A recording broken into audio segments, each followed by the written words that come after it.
Q&A to write in your questions for the panelists.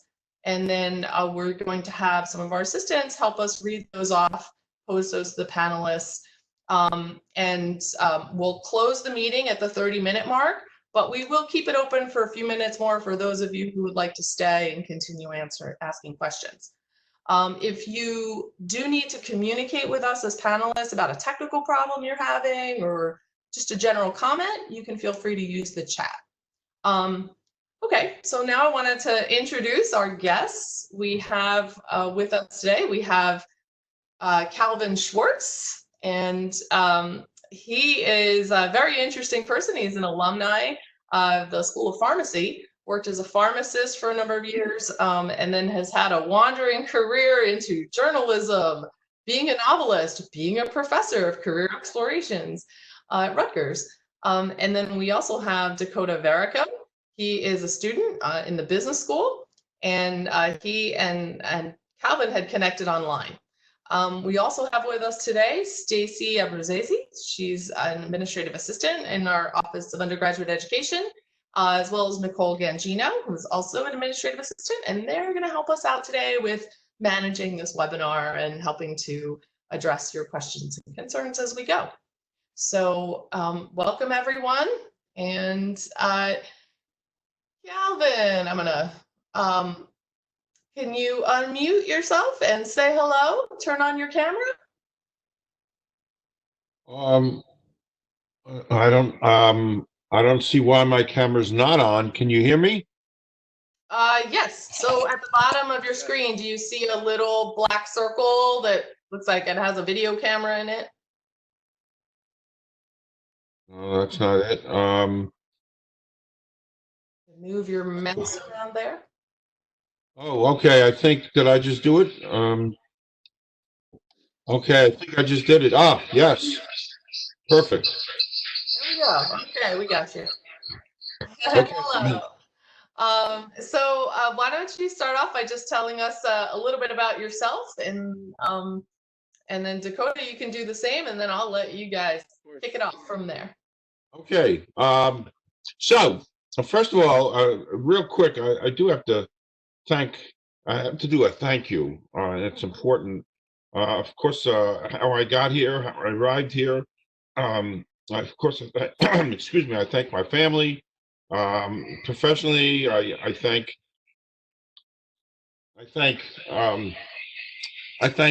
Kurt from NJ Discover, who gave me a job as a journalist that helped to change my life around. Tara Jean Vitale, who has been my co-host for 6-7 years on NJ Discover TV as a journalist.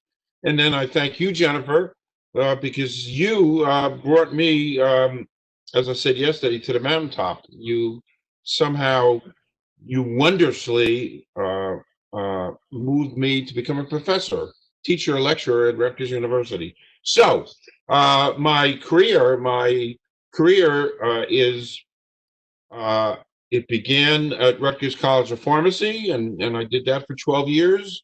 Then I got into eyewear sales, became a regional manager at Luxottica Group. Did that for 25 years. Then it was time to write a novel, and I wrote a novel. Then it was time to become a journalist, then a broadcaster. Then you enabled me to become a professor. And along the way, I began to discover the magic of networking. And I guess we'll kind of segue into that, what I've done with networking. And I think the story with Dakota and myself, how we met, kind of typifies what networking is all about. So I think that's a bit of a beginning. Okay.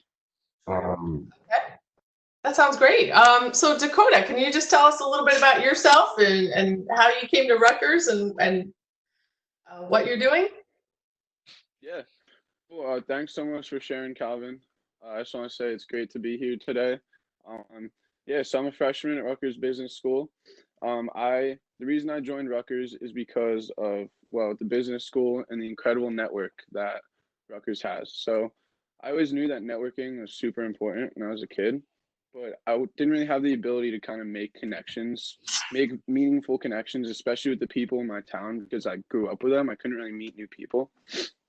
So when I got to Rutgers, I made it my goal to really just get involved with every way possible. And honestly, it kind of changed my life. I was able to meet so many incredible people.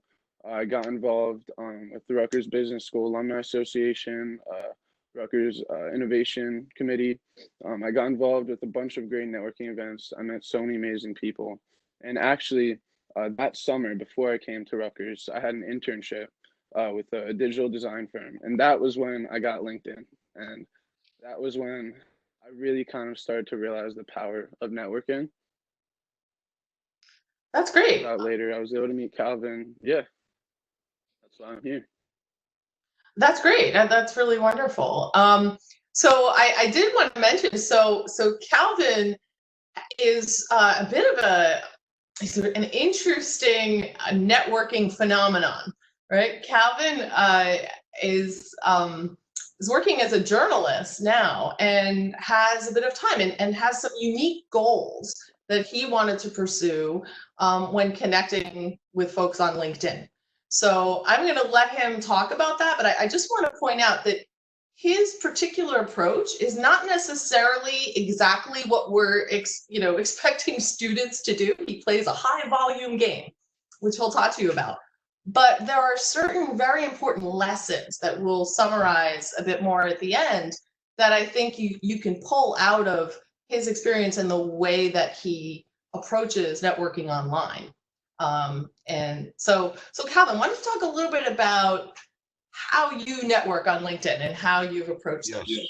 Yes, and I have to. We discussed this yesterday when we were chatting.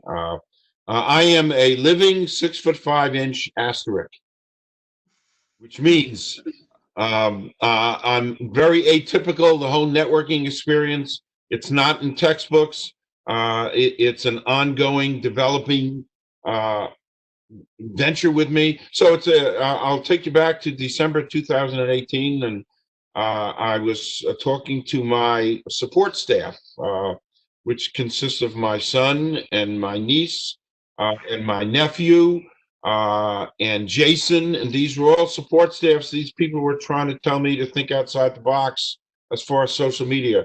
My generation is not typically a networking generation, because I should actually be sitting on the front porch in a rocking chair with a glass of prune juice on the rocks, which means I'm kind of past that. But anyway, so I thought about what my millennial support staff told me, and then I said to myself, why don't I carve out a little niche for myself on LinkedIn? I had just joined LinkedIn, and I started to connect with Rutgers people, only Rutgers people, meaning mostly alums, students, and professors.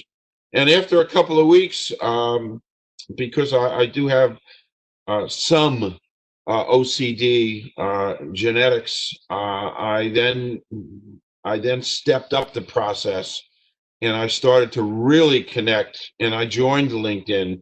And within a couple of months, I had a couple of thousand of Rutgers alums. And it was a learning experience for me. Each day, I spent 4 hours a day, 7 days a week in the process. And I remember I was telling you yesterday, Jennifer, that I was at a conference last May, and I had already had 3,000 or 4,000 Rutgers alum. And I was actually sitting, having lunch with a member of the Rutgers Board of Trustees, and he's kind of an analytical personality. And I told him what I was doing, just as a matter of conversation. And then he asked me, why am I doing that? And there was a pause in the conversation for 10 or 20 seconds. And I said, I don't know. I have no clue why I'm doing this. But I continue to do it, and I continue to learn. And I think the sum, the essence of what I've done is, I think it was in November, when I send out 30 or 40 or 50 or 60 invitations to connect to Rutgers people only. And there was Dakota, and I sent him a connection invitation, and he accepted. And then we began. I sent him a little note. I thanked him for the connection, and then we began dialogue, and that dialogue then became part of a conversation. And what we have here, I'm almost quoting a line from Cool Hand Luke. What we have here is the bridging of generations, many generations. We've got, as I acknowledged yesterday, we've got at least a half century separating us in age, but yet we are on a common ground. We talk, we plan, we're doing some project together, we're thinking together. So we have somebody from my generation and Dakota's generation. We've been linked on LinkedIn and working together, and that is part of the power of LinkedIn. So take it from there, Dakota. Yeah, Calvin. I mean, I really agree with what you're saying, and kind of going back to what Jennifer was saying before about that it's really not a good idea to use a high volume approach. Personally, I disagree.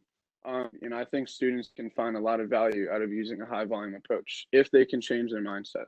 So if you're able to look at a connection as someone who grew up a different life than you, someone who has different experiences from you, they may not have the job that you want, but you can still learn something from them. If you're using LinkedIn as a platform, not just for jobs, but to genuinely learn and connect with people, and you realize that everyone has something that they can give to you, then you're going to take so much away. I mean, just Calvin alone. So when I'm networking and I'm talking to people on LinkedIn, I'm genuinely interested in learning. And I think that's really opened up a whole world of opportunity for me. So I was interested in learning about Calvin when he messaged me. I wanted to hear about what he did, Sounded really cool. He's a TV producer, does all these awesome things. And I was genuinely interested. I didn't see anything that I could take away from it. It's not like I want to be a TV producer, so I wanted to message him so I get a job. I was genuinely interested. And, that's, for me, that's the most important thing I've learned about connections. If you just show a genuine empathy and you really do care about them, they're going to want to help you out. And that can go a limitless way for you. But you really just have to keep giving and giving and giving, because I would not be here today on this webcast if it weren't for Calvin. That genuine connection on LinkedIn. And Calvin, you're right. I think LinkedIn is such a powerful platform. I've been able to use it to connect and meet so many amazing people at Rutgers who I never would have met, just because I see all the Rutgers connections on my list, people who, you may be interested in on LinkedIn, and I connect with all of them because I know even if they're an engineering student, even if they're a student who has a complete different major, I know I can take something from it. I know they have some sort of experience, some sort of value that I can take from it. And you know what? The fact that you're that interested in learning about someone, the fact that you really do care about someone, it shows. And they're going to care about you. I think that's really, really important. I think that's very important. That's really where the magic happens. A lot of people think, well, why would I do any kind of outreach or networking if I don't have an agenda, right? Why would I reach out or respond to somebody who's working in an area that I'm not interested in? And it's interesting because the follow-up to what happened with you and Calvin, so you connected kind of randomly, right? You responded to him, even though you didn't want to be a TV producer, but you did want to get into digital marketing, right? Mm-hmm. And Calvin picked up on that. You had that conversation. He practically forced me to call you, I'm going to tell you, just because I was very busy and I'm working in my silo. And I'm very happy he did, because you were very excited. You offered some value to me right away, right? You're interested in digital marketing. Exactly. I needed someone to help with digital marketing. We have a great team working here, but we can always use a little more. And you showed that enthusiasm, and so now you're working on this. I'd be more than happy to give you a job recommendation. You can Thank use you. this experience that you've done. You helped us to develop a flyer. You helped to distribute this information on social media. You're here doing a public presentation, right? These are all things that you can add to your resume as experience, real world experience that any employer is going to respect, right? So it's Exactly. not And all about getting an internship, right? And it's, you know, and when you go into these networking experiences without an agenda, right? Which that board of trustees person was probably shaking his head at you, Calvin, like, what is this guy doing? But you are doing amazing things, right? You are helping people out. People are helping you. Sometimes what you get out of a connection is advice, life advice, career advice. Sometimes it's just an interesting conversation, right? And sometimes it leads to other things in your professional life. But you kind of have to get out there, and you're better off being out there without starting with this agenda of only learning about a specific job or only, you know, making connections when you think it's going to get you a job. People sniff that from a mile away. I so, completely agree. so if you could kind of summarize some of your advice for students, what do you think are some of the most important things students should be thinking about or doing? Well, Well, first of all, are you talking, no, who's that question for? I'm sorry. Calvin, why don't I ask you? And I'm going to ask you to keep it short because we do want to move into the Okay. Q&A, and I'm sure we can elaborate more on this. Okay. So the advice is what I've learned, what I learned actually from you in teaching is that every student that we're reaching out to will have 17 jobs and 5 careers in their lifetime. So what we learned yesterday from Tim Wright, former football player, is to be a sponge, to absorb. And when you're on LinkedIn, LinkedIn, for example, gives you it offers 16,000 courses for you to take. That's a lot of courses. And as I go through as a journalist, I want to expand my horizons. So I use LinkedIn, I use the search tools. I connect with Rutgers people who are in a myriad of different professions and all over the world. And that process of social media has allowed me to reach out and interview people. I brought people to NJ Discover. We've had TV shows with some of the guests I've met on LinkedIn. I've interviewed countless number of people I've met on LinkedIn from this wide variety of sources through Rutgers. I decided to concentrate on Rutgers. I'm over 10,000 Rutgers people. And I mentioned this to Dakota and you yesterday.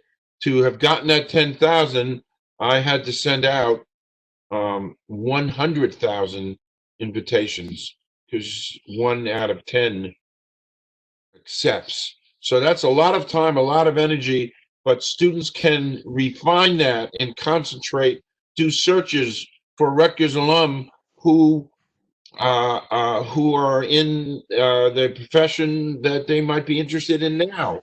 And Rutgers alum, what I've learned, there's some of the takeaways I've learned is Rutgers alums are so eager to help students through the process. They're sitting there waiting. They would love to help students because they were students at one time. And quick tip, by the way, how do you find alumni on LinkedIn? Go to LinkedIn, look up Rutgers University, the school page. On the left, you're going to see a link to alumni. And then it brings up lots of interesting data. You can see summaries of where people work, the top companies they're working in. You can narrow that down by major, by a bunch of different factors. So you can see, you choose psychology, if you're a psychology major, you can then see the profiles of all of these people who graduated from Rutgers with a psychology degree and see all the different pathways they're taking. And when you look at their profiles, you'll see the clubs they participated in, some of the ways they gained experience, even before they got into potentially internships or jobs. So it's a lot of valuable information out there, and great way to connect with alumni. So Dakota, did you have any quick words of advice? Yeah. I would love to share a quick tip. So really, guys, if you're struggling with finding a job, struggling with finding an internship, you just feel kind of lost about your future in general. The one thing I can recommend to you is just put yourself out there as much as possible. Go to every club, every networking event, everything that you possibly can, and be open to every experience that you hear from people. Be open to every new connection. Even if you have differences, be open to that and learn from them. Learn about yourself from other people and also learn about them. Guys, the thing that gets you a job after college, it's not the degree. Yes, it looks good, but the thing that's going to get you the job are the people that you meet and the network that you build during college. Yeah. So just get at it, just really. Right. No, that's great. It's great advice, and I'll mention too, because I know this is more of an arts and sciences themed webinar, and Dakota, you're with the business school, but I have worked with a lot of alumni, and I could certainly say that all of these principles work for any major, because really when you get out there, your major is not, for most jobs, what people care most about. It's, are you being recommended by people they trust? Do you have skills? Do you show initiative? Are you personable? Are you a hard worker, right? So it's things like that count often more. So I do want to open it up for questions. So if you have any questions, those of you in the audience, if you could write those in to the Q&A chat area, we would be happy to pose them to the panelists. In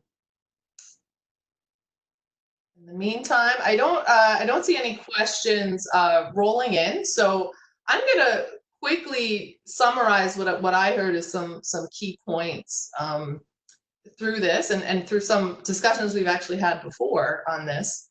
Networking is about relationships. It's not about the transactions. So my point about the volume game is just to say that you don't have to have 10,000 connections to be effective, okay? The number doesn't have to be your primary goal. There's nothing wrong with it. But think about quality, right? A lot of people go on LinkedIn, they send a connection, hey, I'm connected, great, now what? Now what do I do, right? So it's important to get curious, ask questions. If you're reaching out to an alumni, a general question, how did you make your, how did you decide on a major? I'm just curious to know more about what your experience in work life is like, right? People will open up to you if you're asking for free, easy to give advice. Okay, looks like we have some questions. Some questions. Nicole, would you can you help us out with that? Or Stacy, I'm sorry. Okay, so the first question that we have is from Nathan. He asks, what advice do you have for graduating seniors right now?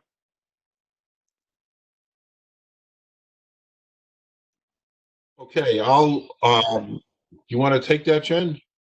No, Calvin, go ahead. You want to? Okay, well, listen, we are in a strange world, and I would think to do more networking, to be this sponge and learn as much as you can, to do networking, and to be aware that a lot of the games are changing. I know, for example, tomorrow there's a great seminar on video interviewing that you should take and listen to. That is so important, because there's going to be so many more video interviewing going on. So in other words, be the sponge. Whatever career you're interested in, go to LinkedIn. type that in, begin to connect with people. It's all a process. By the way, and this is, to me, is one of the most important things about networking. The biggest piece of advice I could give is that what I learned with the readings that Jennifer had put together for the course that I taught is, and this to me just blows me away, 70% of the people who are hired in America is a result of who they know. And that you can take to the bank, which therefore means you're graduating, begin to build your network up of people whom you know, and develop, even if it's online relationships like I did with Dakota. Begin to do that, because we live in a synchronistic small world, and maybe one of those connections will actually open up a door for you, and find resources to guide you. For example, I had a student ask me if I could help one of the students I mentor, and then I went if I could help her get a job. So I'm a resource. So I then went into my list of connections, and I found somebody in finance who I was connected with, and a couple of messages back and forth. And then I became a risk taker. The risk was, I have a connection here who I don't know, but we're connected. And I asked that person if I might, at one time or another, because he was a Rutgers alum, send a resume in finance. And he would either say yes or no. And he said yes. So it's just a small example, but putting yourself out there, being a sponge, reaching out, networking, saying, when you're networking with somebody, send them a greeting, send them a thank you.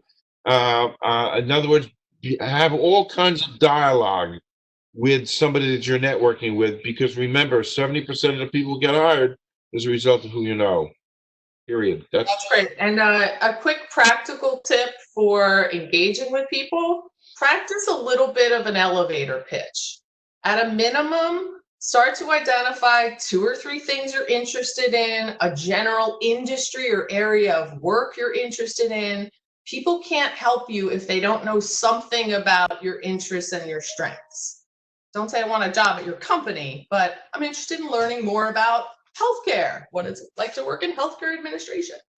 Okay, we are at about the 12:30 mark. So I will officially end things here for those of you that need to go, need to run off to other things. But I would like to keep things open. We do have several other questions. I know there's one actually that came in for Dakota. So our panelists are willing to stay on for another 10 or 15 minutes, and any of our participants are welcome to join us. So Stacy, would you read the question for Dakota next, and then we can come back to Calvin? Sure. So the question for Dakota is, what relationships have been most helpful to you? What relationships will you focus on building throughout the rest of your time at Rutgers? All right, so that's a great question. So I would say relationships that have really changed my life the most, and kind of on the most exponential scale, are people like Calvin, people who are, they grew up in a completely different time than me. They're so much older than me. They have so much more wisdom and knowledge on the world. They've been through it, they know how things work, and being able to have an opportunity to talk to people like that, who've been through so many world experiences, I think has really helped me. It's really helped me open up my mind, and it's really helped me be able to kind of take a step back at the life that I know, the life that I grew up in, and kind of be able to look at it from different perspectives. And I think that's incredibly, incredibly important for students, especially now, because there's so many, we're being flooded with different perspectives on things, constantly overwhelming us. And I think it's important to not get caught up in it, and to just be able to look at it from every different kind of perspective, and the ability for me to talk to people like Calvin and professors who are really experienced. It's really made me kind of just open up as a person and better myself. I feel like I can connect to my parents on a better level now, and I feel like I can talk to adults in a way to where I don't feel as if I'm a kid anymore. You know, it's really allowed me to develop that. I feel like I can now, through these skills I've developed, I can talk to people who are much older than me, and they can talk to me and feel as if they're talking to someone close to their age and not look at me as a kid. And I think that's very important to be able to develop those skills. So relationships like Calvin, my professors, Professor Minkoff, Alfred Blake, people like that, those have been especially important to me in developing myself as a person because I didn't really have access to that type of knowledge and wisdom about the world before I came to Rutgers. So definitely develop those connections and really take advantage of it because, guys, we're lucky to be able to know people who are going to live through the things that we have to live through. So why not take advantage of that and learn things from them and better yourself? Oh, that's great. That's really helpful. I would also add that I think students often are, well, we all are in our own little bubbles, right? We frequent social media sites, we interact mostly with our friends, and the culture that the students are in school is very different than the culture of work. There's different language used, there's different expectations, right? So just getting that exposure to people outside your bubble who have different life experiences is going to help you to adapt and adjust. And also, I think something else you pointed out, Dakota, that's important is what holds a lot of students back from networking, and I remember feeling this way myself, is you think that everyone expects you to be an expert, right? Like, why would if I go out and interact with these professionals who have experience, they're going to expect me to have more knowledge, right? Or have more experience. Just want to get to know you. Right. That's really it. We love curious people, and right, and the fact that you want to learn more is what's exciting. No one expects a first-year college student to be an expert in anything. No one expects a senior in college to be an expert in anything, right? And so don't be held back by some of those self-doubts, right? Am I ready yet? So we have some other questions, Stacey?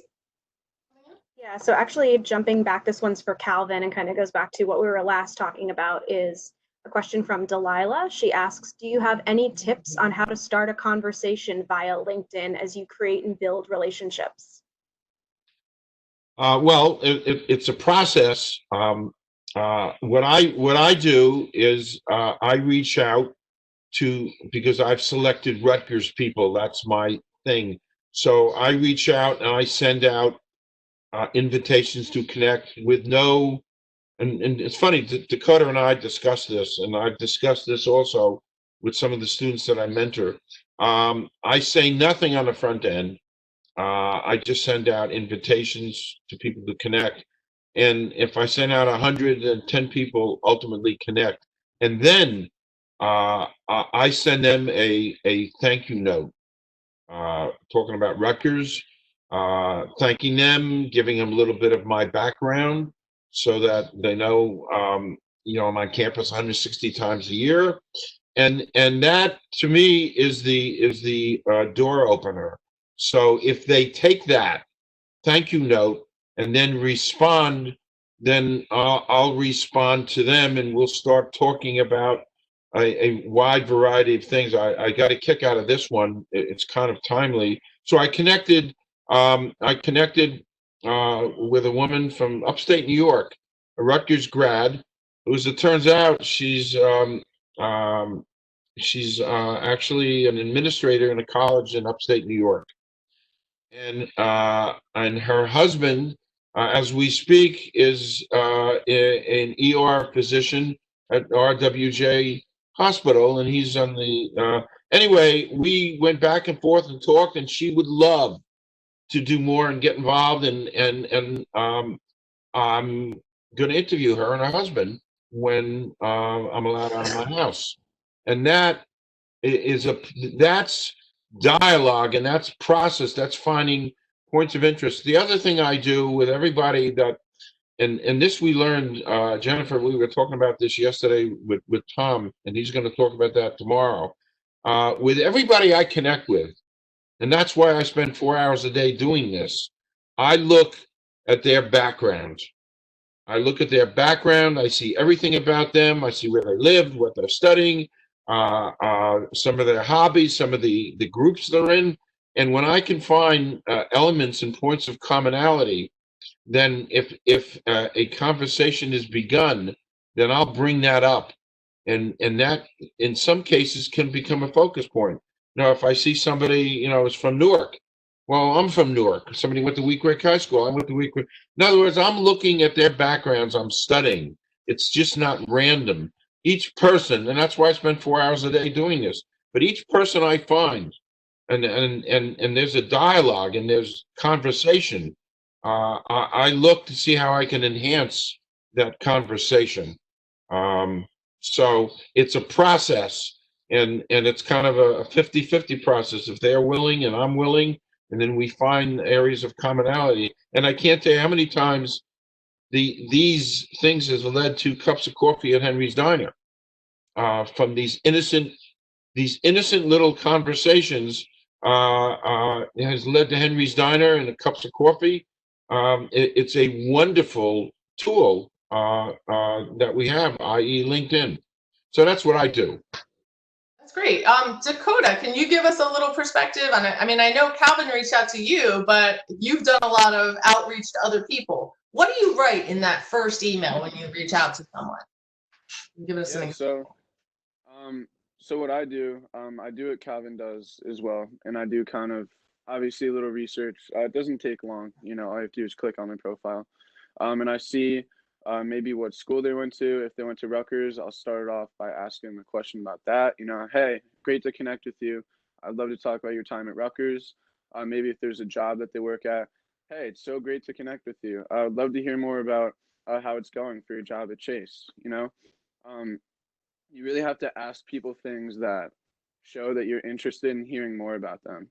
Because let's just say you're scrolling through your inbox and there's all these messages. The one that's going to stand out to you is the person who actually is genuinely interested in getting to know you, not the people who want you to join their program, people who genuinely actually care. So what I would say, go to a specific industry that you're interested in, something that you're interested in, because you're only going to care if you're actually interested in it.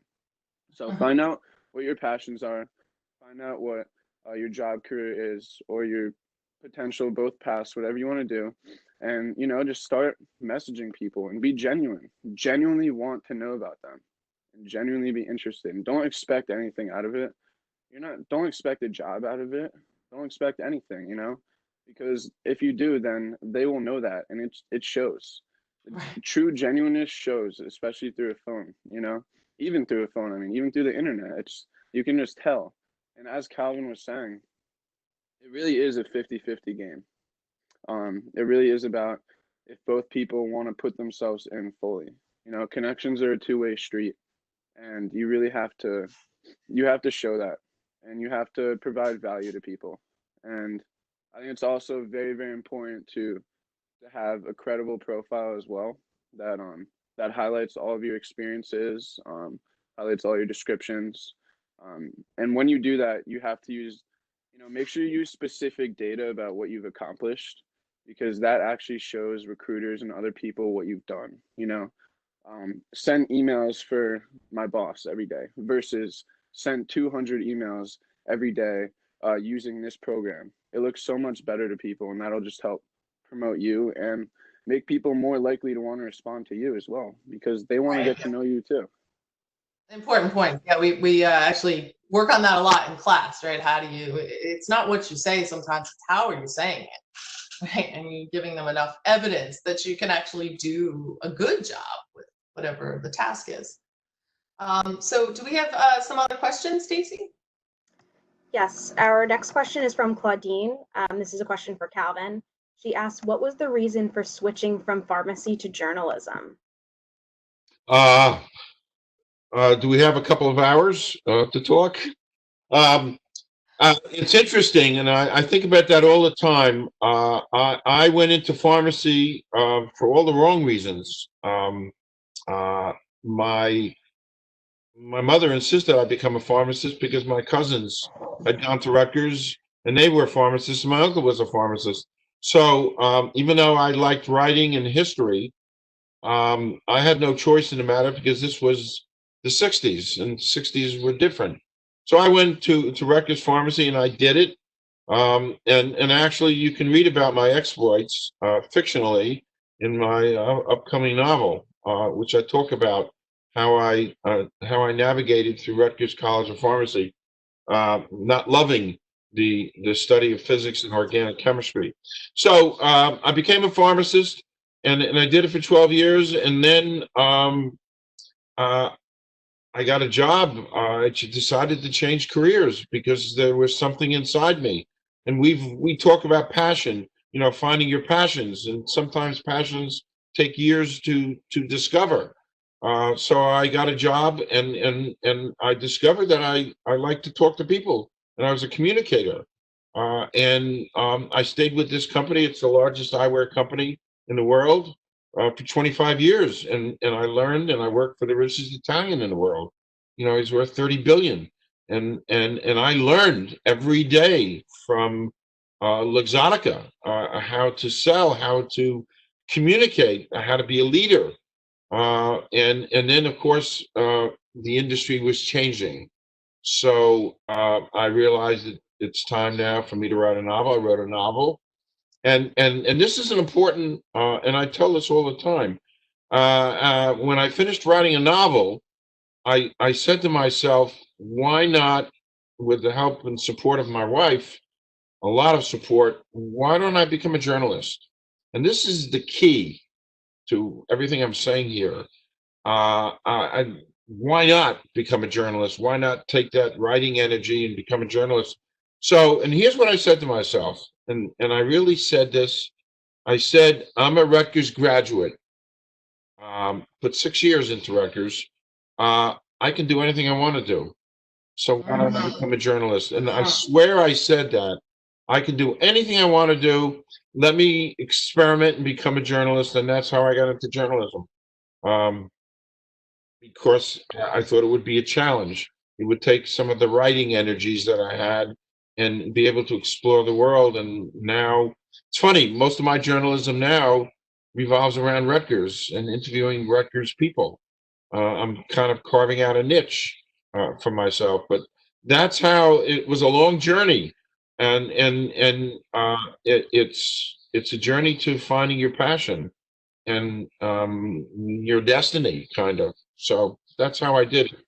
Right. It's a lifelong pursuit often, and those passions may change and shift over time. So, if you haven't, had that lightning bolt of passion hit you while you're sitting on the couch, don't despair. You've got to get out there. When you start doing things, you start experiencing things, you start to tune in more to what is exciting you, what's boring you, what's getting I your think energy networking, networking can help you discover what you love too. Yes. Yeah. Most people don't really know what their true passion is yet, or maybe they do, but they just need someone to let them know and help them discover that. So it all relates back to connections. Everything does. So you really never know how just that one person can change you. Like your wife, Calvin, she supported you on being a journalist. She helped change your path of your life. You never know how that one person can change you. So I want kind to of goes back to it. I just want to address real quick. So there's a question that came in here. So can the networking success that Cal and Dakota reached on LinkedIn be attained at any point in a person's professional career, or is it best to start early, and why?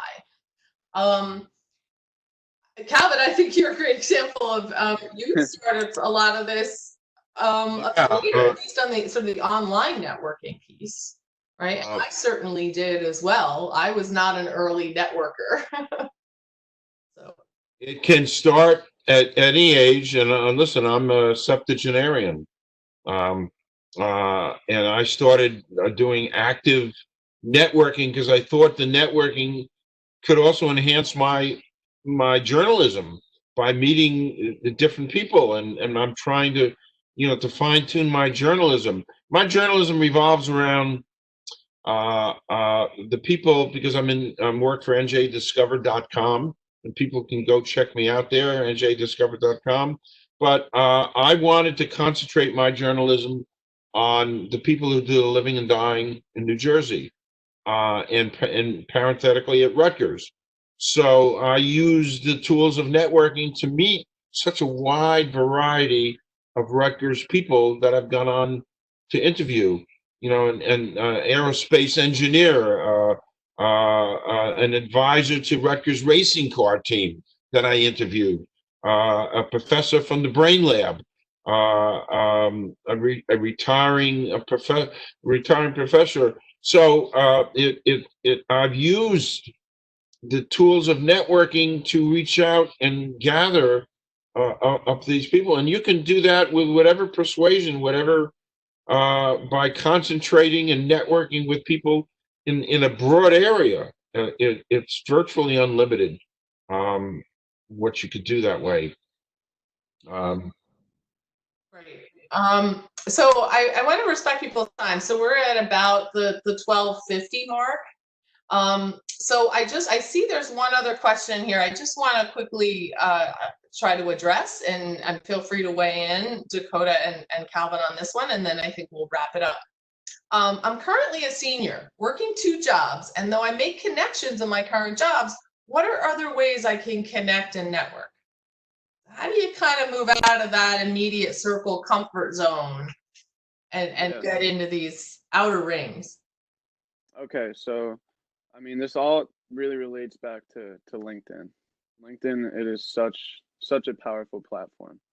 You have the ability to connect with people from all around the world who all kind of have the same interest as you, networking. They all want to network. That's the one kind of thing that everyone has in common on LinkedIn. I'm 19, Calvin, we have a huge age gap between us, but we have one thing in common. We both are on LinkedIn. We both want to network, so that kind of helped bridge the gap between our age, and that really helped us kind of make a connection. So going back to what we were saying earlier, if you really want to make those connections, what are you interested in? What is your current job? What are your current interests? Find other people on LinkedIn and just start messaging them. And then maybe ask if they're free for a phone call. Most people are home right now, and most people are looking for a nice conversation, especially with someone new. It can completely, it just can completely raise the heights for your life and what you think, your perspectives. Me, for example, when this first started, I reached out to so many people on LinkedIn who do digital marketing, and I was able to meet so many amazing people. All these people, because I was genuinely interested in knowing about what they do and hearing about them, they were more than happy to jump on a phone call, and just explain that. And over the past 2 months, even though I haven't really been able to see anyone, I've been able to meet so many people. I think it's super incredible. So really just take advantage of LinkedIn. Great. And, anything to add there, Calvin? Well, I agree with Dakota. What an amazing platform. What a transformative platform. And LinkedIn guides you along. They've got their little algorithms, and when you start concentrating on certain things, LinkedIn is forever throwing me journalistic content, groups to join. Rutgers, it's forever trying to link me up with Rutgers people. So as you explore, and for kids now, what an opportunity.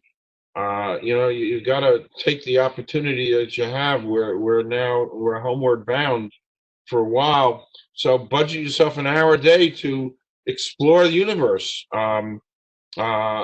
Reach out to people in a various and a number of different things that interest you, and begin to connect with them. And Dakota did something very smart earlier.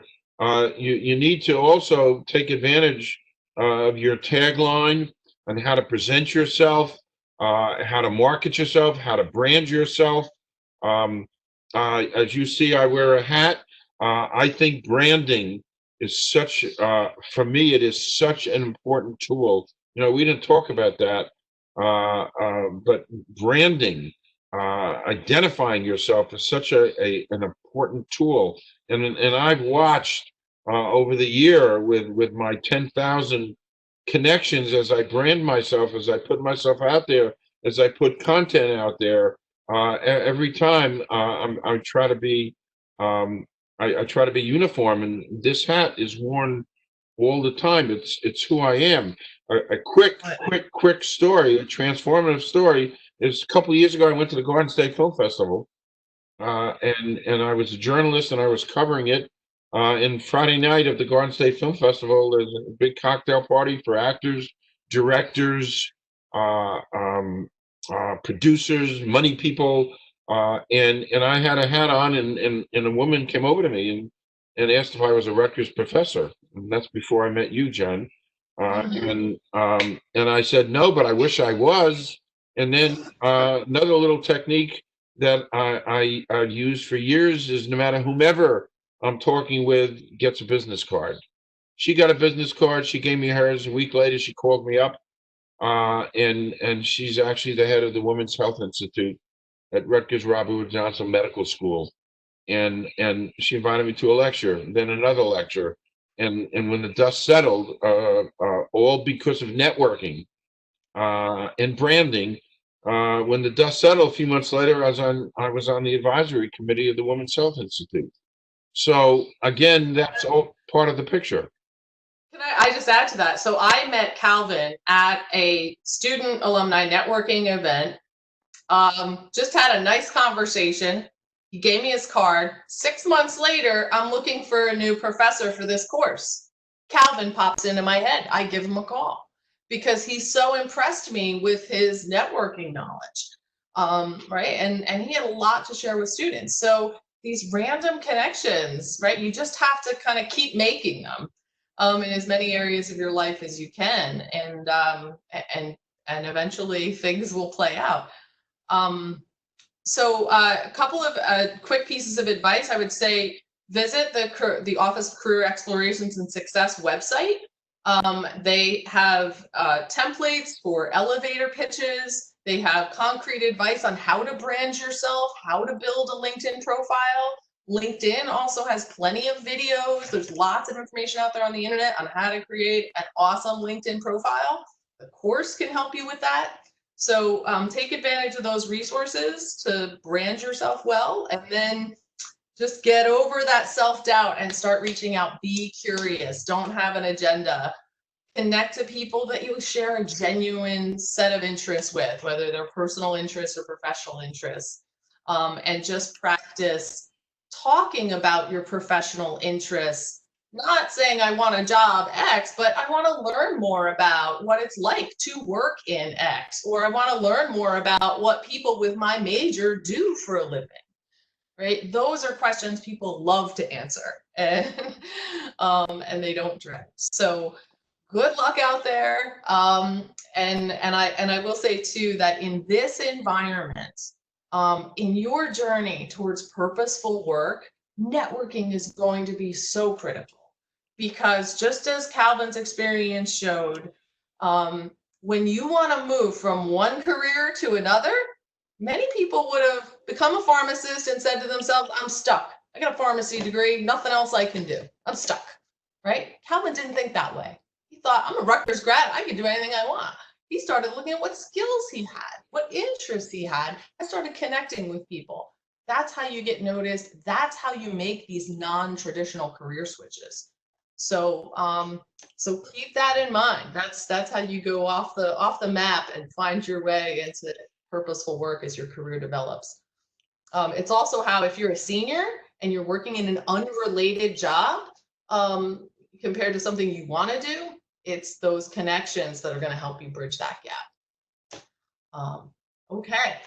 Thanks, everybody. Really appreciate the extra time everyone spent today. And thank you so much, both of you, for joining us today and sharing your advice. Thank you so much.